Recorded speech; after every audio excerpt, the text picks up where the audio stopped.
Welcome to my channel அறிவோம் ஆன்மீகம். இன்றைக்கி நம்ம சேனலில் எதை பற்றி பார்க்க போகிறோம் அப்படின்னா தை அமாவாசை பற்றி தான் பார்க்க போகிறோம். வாங்க வீடியோக்குள்ளே போகலாம். வீடியோக்குள்ளே போகிறதுக்கு முன்னாடி நம்ம அறிவோம் ஆன்மீகம் சேனலை சப்ஸ்கிரைப் பண்ணாதவங்க சப்ஸ்கிரைப் பண்ணிவிடுங்க. நம்ம அறிவோம் ஆன்மீகம் சேனலில் ஒரு நாளும் ஒரு வழிபாடு மந்திரங்களை பற்றி பார்த்துட்ருக்கோம்.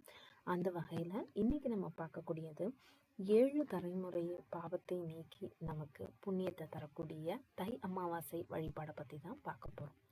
வாங்க வீடியோக்குள்ளே போகலாம். தை அமாவாசை முன்னோர்களுக்கு தர்ப்பணம் கொடுக்க ஏற்ற நாள்ன்றது தை அமாவாசை. ஆடி அமாவாசை, புரட்டாசி அமாவாசை, அமாவாசையிலே மிக சிறப்பானது இந்த மூன்றும். இப்போ நமக்கு வந்திருக்கக்கூடியது தை அமாவாசை. தை அமாவாசை ஜனவரி 29ஆம் தேதி புதன்கிழமை. 28ஆம் தேதி நைட்டு 8:10 ஆரம்பித்து 29ஆம் தேதி நைட்டு 7:20 வரைக்கும் இருக்குது. அமாவாசையோட டைமிங் தான் இப்போ வந்துட்டுருக்குது பதிவில்.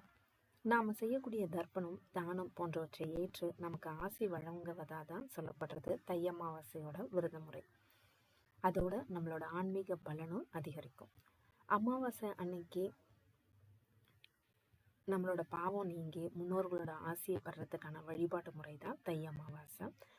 தை அமாவாசையில் விரதம் இருந்து முன்னோர்களை வழிபட முடியாவிட்டாலும் இந்த ஒரு அமாவாசை அன்னைக்கு மட்டுமாவது விரதம் இருந்து முன்னோர்களுக்கு தர்ப்பணம் கொடுத்து வழிபட்டு வந்தீங்கன்னா நாம் செஞ்ச 7 தலைமுறைக்கும் இருக்கக்கூடிய பாவங்கள் நீங்கி முன்னோர்கள் நமக்கு ஆசீர்வாதம் பண்ணுறதா நம்பிக்கை.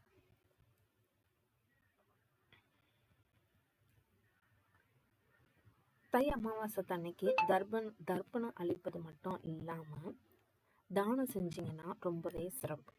அதிலும் அந்தணர்களுக்கு தானம் வழங்குறது ரொம்பவே சிறப்பு.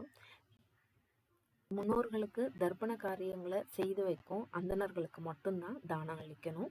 அதை கேட்டாலே சொல்லுவாங்க யார் யாருக்கு கொடுக்கணும் அப்படின்னு சொல்லிட்டு. அதே மாதிரி பச்சரிசி, பச்சை காய்கறிகள் இதையும் நீங்கள் தானமாக கொடுக்கலாம். முடிஞ்ச வரைக்கும் யாராவது ஒருத்தவங்களுக்காவது அன்னதானம் கொடுக்க பாருங்கள். அது ரொம்பவே பலனாக உங்களுக்கு கிடைக்கும். அமாவாசை அன்னைக்கு விருப்பமான உணவு, முன்னோர்களுக்கு விருப்பமான உணவை செஞ்சு பித்திருக்களுக்கோட ஆசைப்படுறதுக்கு படைச்சு வழிபட்டுட்டீங்க அப்படின்னா உங்களுக்கு இருக்கக்கூடிய பாவங்கள் நீங்கி எல்லா விதமான நன்மைகளும் உங்களுக்கு சேரும். தர்ப்பணம் அன்னைக்கு புதன்கிழமை அன்னைக்கு காலையில் தர்ப்பணம் கொடுத்துட்டு மத்தியானம் படையல் போட்டு சாமி கும்பிட்டுட்டு முடிஞ்ச வரைக்கும் மாலையில் கோயிலுக்கு போயிட்டு அவங்கள நினச்சி 2 நெய் தீபம் ஏற்றி வச்சுட்டு வாங்க. உங்களுக்கு சகல விதமான ஐஸ்வர்யங்களும் சேரும். பாவங்கள் நீங்கி முன்னோர்களோட ஆசை உங்களுக்கு கிடைக்க தை அமாவாசை வழிபாட்டை சிறப்பாக செய்யுங்க.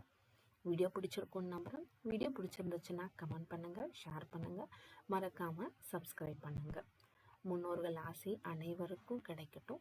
வாழ்க வளமுடன்.